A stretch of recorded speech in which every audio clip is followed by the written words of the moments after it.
The medium of gaming has a strange relationship with traditional ideas of writing.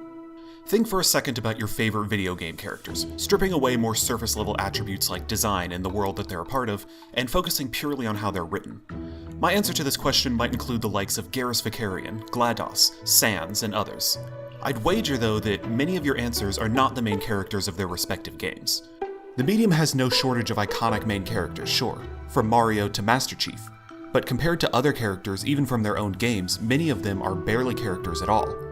Instead, in so many games, you end up piloting something of an empty shell, while all the other characters get to have proper arcs. In this video, I'm going to examine where game protagonists are now, and where they could be in the future. First though, let's back up and attempt to justify what I mean by the empty shell protagonist. One of the more important parts of character writing that gaming tends to struggle with is the concept of choice. You can primp up your character with nice design, a likable personality, and memorable quirks, but when it gets right down to it, you get to know a character best when you present them with a decision that in some way challenges them. It can pit two or more of their priorities against each other, make them question their values or relationships with other characters, or any other number of things. Video games can typically portray this as well as any other medium, but when it comes to the player character, things get much more complicated, because the writer isn't always in full control of the character's actions. We've got another element in the mix: the player controls this character to some extent, and they may not always go along with the writer's plans. Game protagonists are pretty varied in how much control the player has over them, but we can think of them as being on a sliding scale depending on how much the player defines their character, leaving out silent protagonists and other non-characters. On the left side, we have characters who are entirely player-defined. At its absolute purest, this would mean pen-and-paper role-playing games like Dungeons & Dragons, which allow for truly open-ended role-playing. In the realm of video games, the absolute furthest we can go is the more open CRPGs like certain Fallout games and Planescape Torment and a whole bunch of other games I haven't played. They may have a bare-bones backstory that places some sort of broad restrictions on what kind of role they can fit in the world, but the important thing is that their personality and relationship with the world is entirely up to the player. Indeed, the entire point of many of these games is to construct a character and interact with the game's world in a way that fits their personality. These characters, in theory, could be greatly complex, but they could just as easily be rambling automatons that act with little rhyme or reason. By putting the onus on the player to create the main character, the writer is able to put their focus on the world and make it as reactive as possible to the player's choices. This has the potential to be great, and for some players that's all they really want, but it has some limitations. Primarily, the world can only be so reactive. It's impossible for the writer to think of every single possible thing you could do. It also requires significantly more effort on the part of the player to keep things engaging, which not everyone is into. With that in mind, let's slide over to the middle of this scale. We're still looking at characters that give the player agency in defining them, but now the writer places more restrictions. This is where we find the likes of Commander Shepard or Geralt of Rivia. Our main character now has a much more defined role in the story, but it's up to us to decide how exactly they fit that role. This can be nice for a player that wants to make their own path but doesn't necessarily want to do everything themselves. On the other hand, having two people at the wheel has the potential to make things a bit bland. Games in this region tend to have binary moral choice systems, and more often than not you have a main character that's not strongly associated with either, since they have to pull double duty. Even in games with intricate plots and worlds, the main character ends up as little more than a vessel to move the plot along. And then there's the far right side. These are the video game protagonists that come closer to the more conventional definition of a character. James Sunderland from Silent Hill 2, Solid Snake from Metal Gear, basically every JRPG protagonist. Really, this list is endless. These are all defined entirely by the writer, and their personality is largely conveyed through cutscenes or voiceover dialogue. This doesn't involve the player at all, but allows for much more nuanced character definition, and even allows strong use of choice in the narrative. And that's great. It works. We've gotten plenty of good characters out of it. But, you know, what else you got?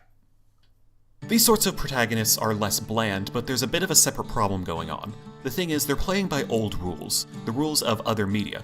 Rules that work quite well, mind you, but with gaming being such a young and growing medium full of possibilities, I can't help but think that we're capable of something greater.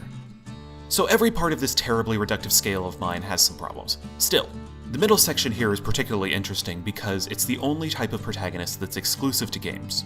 Since video games are already something of a marriage of role-playing games and more traditional media, maybe our protagonist should follow suit.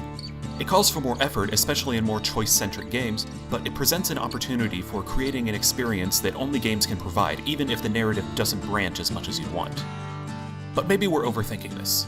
Maybe a main character doesn't always have to be dynamic. In any other medium, you can still make a static character endearing by ramping up the characterization, and that's a realm where video games are actually quite capable. We spend so much time with these characters that there's space to jam personality into every little aspect of their design or behavior. This is a favorite of multiplayer games and certainly a factor in the runaway success of games like Overwatch. When your game doesn't have a linear narrative, it doesn't make sense to have your character develop, but there are so many other ways to bring across personality. Design is obviously a big part of it, but there's also voice lines, animations, and even the specifics of how a character plays.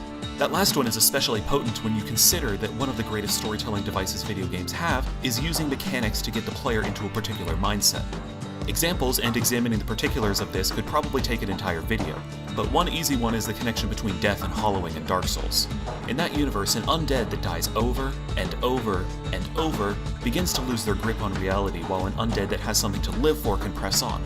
Dying to a boss over and over and over sure can feel like you're going hollow, but it's that tantalizing thought of finally shoving your broadsword up their ass that keeps you going.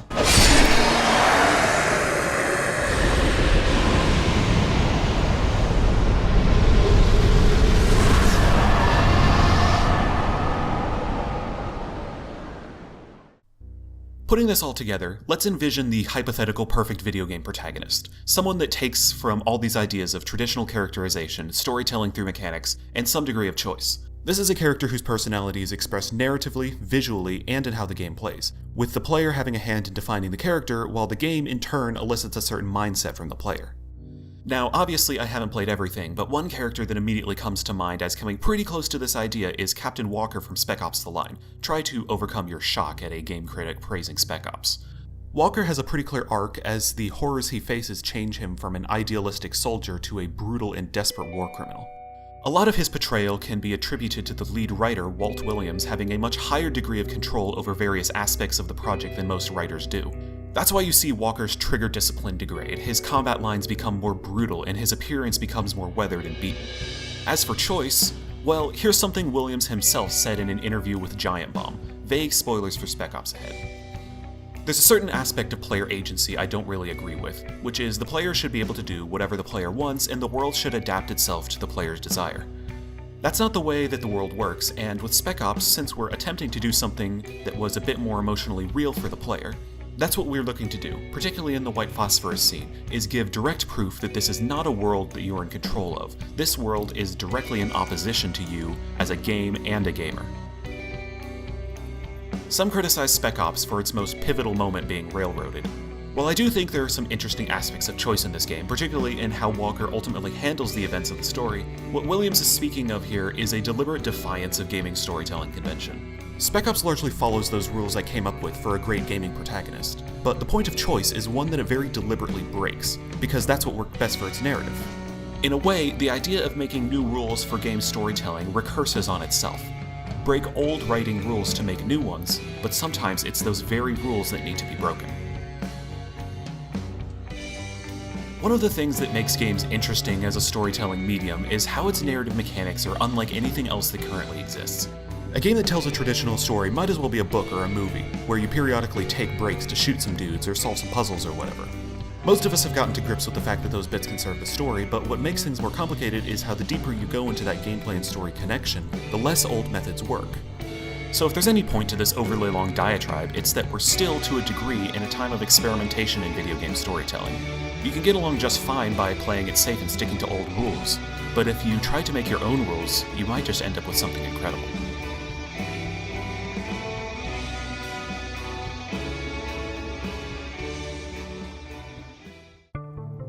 Woo, thought I'd never get that one done. What do you think of the current state of video game protagonists? What are some good ones? How could the rules be changed, or do things even need to change? Let me know in the comments below. If I get enough interesting responses, I might make a follow-up video later to keep the discussion alive. Or the comments could all be memes and shitposts, that's fine too. Like the new channel art? I sure do. It was made by Bruno Nascimento. Check out his stuff in the description. You'll also find a link to my Twitter @Rycluse if you want to keep up to date on what's coming or just want to pay me a visit. I'd link it on screen, but only partners can do that, and YouTube's been sitting on my partner application for about 4 months now, so we play the cards we're dealt. Until next time, I've been Rycluse, your favorite sectoid. Thanks for watching.